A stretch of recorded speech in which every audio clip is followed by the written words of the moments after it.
Acchiappa l'idea! Oggi facciamo assieme un mini presepe nella campana di vetro.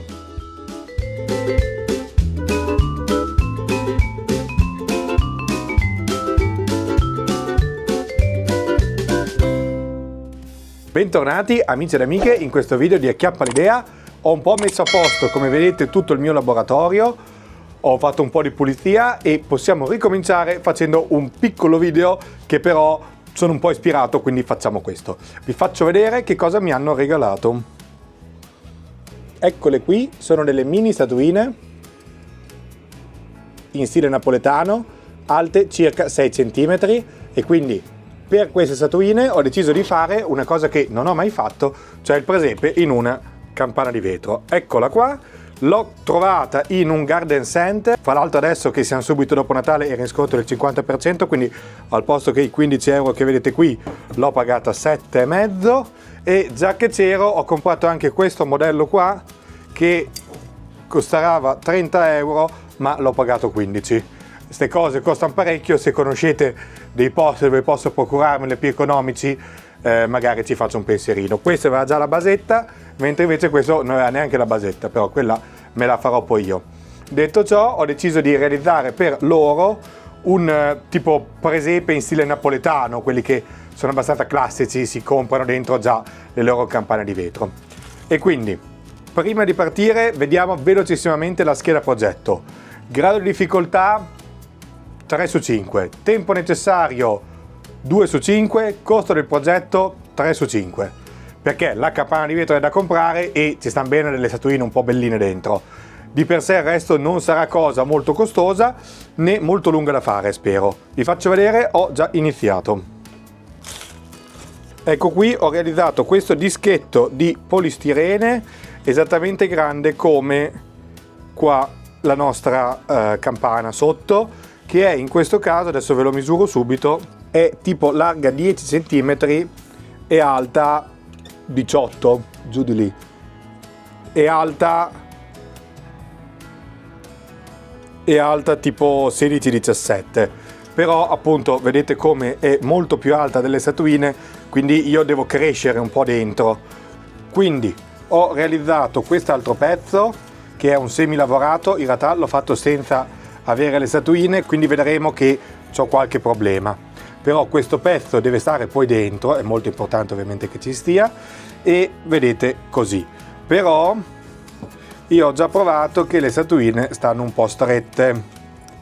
Cioè, se mettiamo Giuseppe qui e Maria qui, vedete che sporge un po' qua sotto. Il bambino qui ci potrebbe stare, però appunto devo allungare un po' qua il pezzo, ecco, mettiamola così. Però tutto sommato penso che possa andare bene e una volta che si mette, vedete che ci stiamo. Quindi adesso vado a inserire un po' di materiale lì sotto Maria e poi questo pezzo qui adesso ve lo spiego molto brevemente. Ha questa parte di polistirene, questo è un doppio cartone, molto semplicemente, incollato lì, e questo arco è un pezzo di polistirene unico intagliato. Qua ne ho inserito un altro per fare questo gradino e basta. Questo senso qua verrà prevalentemente intonacato, diciamo. Allunghiamo un attimo quindi questa parte qui e poi dopo lo andremo a lavorare. Ecco fatto, vedete cosa ho trovato? Questo qui è un pannellino di sughero, di quelli che si usa da rivestimento, ce n'è un pochino sparpagliato qua in cantina e quindi con questo si può andare a creare già questa base che ha già anche un colore accettabile, mettiamo così. Poi sotto faremo l'effetto pietra che aiuterà sicuramente a rendere bene. Poi sotto un po' di vegetazione e un po' di effetto pietra. Adesso vado a fare con questo fil di ferro qui una sorta di inferriata qua da sistemare dentro la finestra, perché secondo me anche questa potrebbe rendere bene. Ecco fatto, ho montato qua i bastoncini, ho usato del cenecrilato, adesso non ho con me l'attivatore che sarebbe stato comodissimo, quindi è stato un po' più brigoso del solito. Comunque questi qui sono attaccati, abbastanza resistenti, poi comunque l'oggetto non è che dovrà fare la guerra, ecco. Questo andrà al suo posto qua, anzi volendo lo possiamo già fissare, così. Adesso Per qua sopra ho pensato una cosa. Tempo fa mi ero comprato un kit di vari stampini di tegole e mattoncini di una dimensione un po' piccolina. L'ho comprato su internet giusto per provare e mi ero messo a produrre una serie di mattoncini, che sono questi, e una serie di tegoline che non sapevo bene come usare e vengono comode qua perché alla fine le dimensioni sono più o meno quelle giuste. Quindi prima di iniziare a intonacare penso che con questi mattoncini farò un po' qua qualche parte perché sono già molto giusti e mi semplifico abbastanza la vita. Ecco fatto, li ho attaccati prevalentemente dietro e qualcosina anche davanti, ma tanto davanti ci sarà la natività che riempie abbastanza. Adesso vado a fare con una pasta di stucco, sabbia e vinaville l'impasto con il quale vado a intonacare tutta la parte, e invece la parte qua la facciamo già un pochino grigina, quella degli effetti pietra, diciamo così.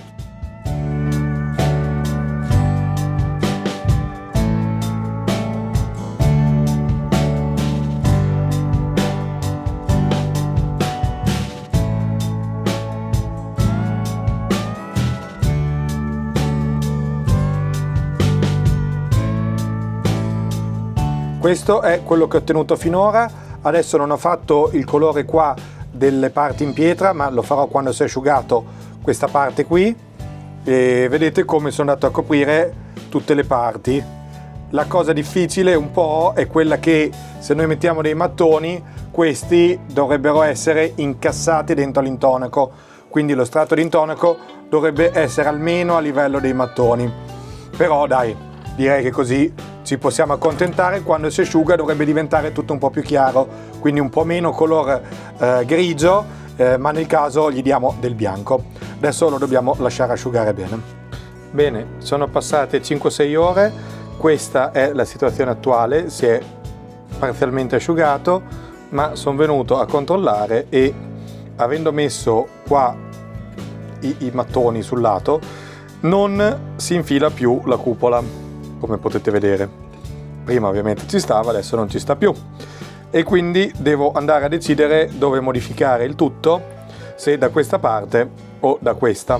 Penso che accorcerò da questa parte, togliendo qui una parte smontandolo e facendolo più stretto, perché sennò non riesco a infilarlo. Bene, come vedete adesso ci sta. Sono andato a limare un po' da questa parte, oddio, e poi ho tolto qua invece dell'intonaco in maniera completa. Qui adesso lo andremo a mascherare quando diamo il fugante, direi. Le statuine ovviamente sono ancora appoggiate e andiamo adesso a colorare con l'effetto pietra queste parti qua. Per fare l'effetto pietra facciamo una pasta simile però più liquida e la diamo a pennello, cercando però di non andare dentro alle fughe, perché altrimenti dopo non riusciamo a mettere il fugante, che invece è un bel effetto. Questo qui è intonaco pronto, si chiama così, e adesso ci andiamo a mettere sempre un po' d'acqua, un po' di vinaville, ma questa volta ci aggiungiamo anche un pochino già di nero in modo da ottenere una pasta grigia che dopo andremo a rendere più chiara.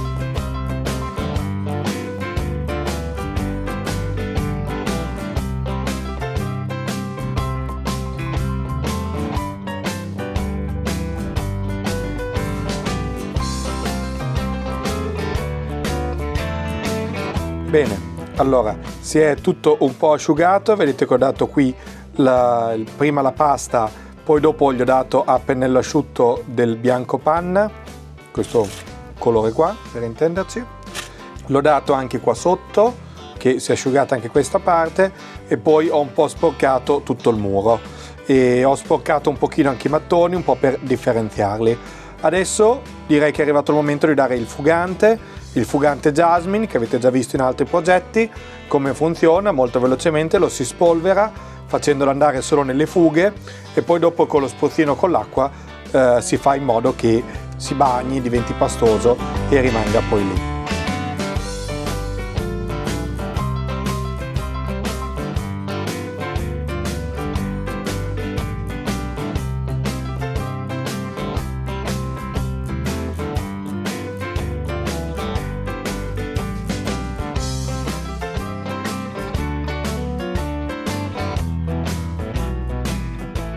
Ecco qui, vedete come siamo arrivati.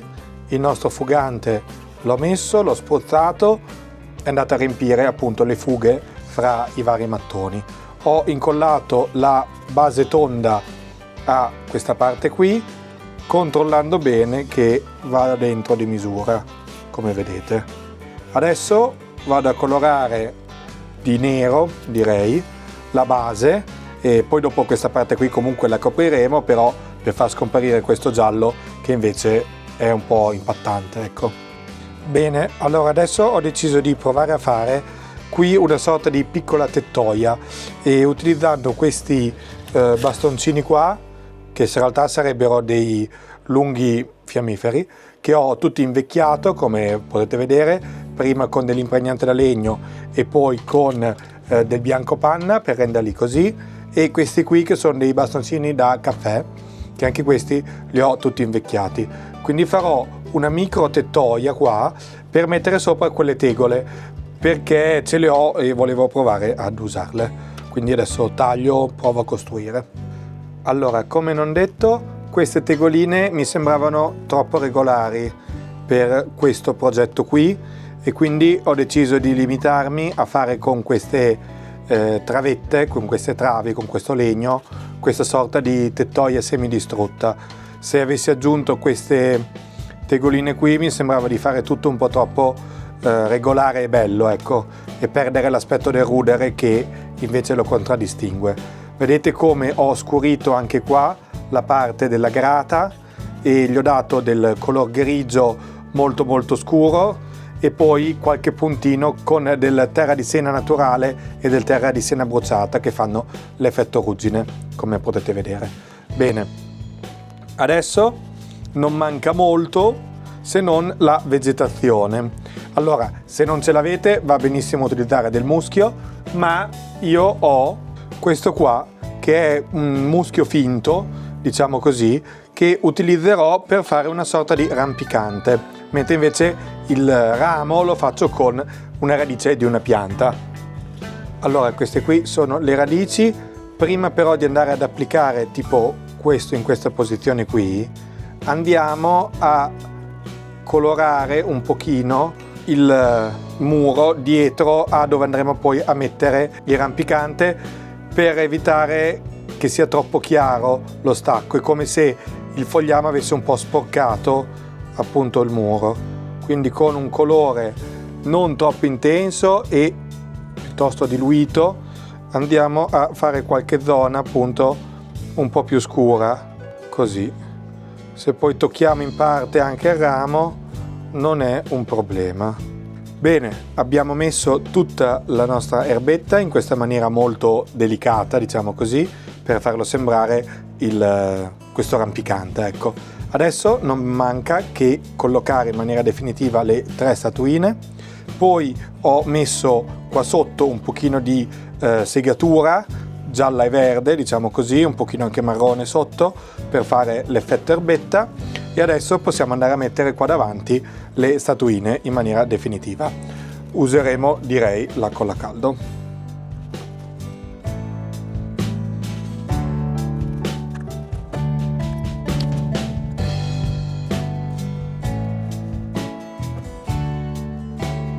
E come ultimo passaggio andiamo a ricoprire con della pagliuzza molto molto fine e della colla vinilica questa parte qua che è ancora color sughero.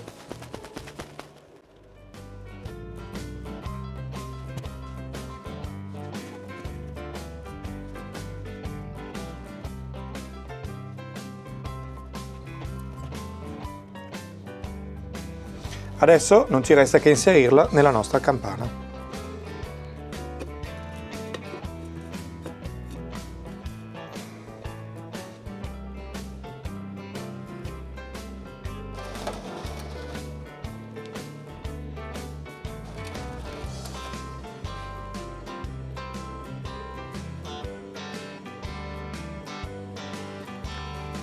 Bene, e per questo primo progetto dentro una campana di vetro mi posso dichiarare soddisfatto, e niente, noi ci vediamo in una prossima idea creativa. Ciao!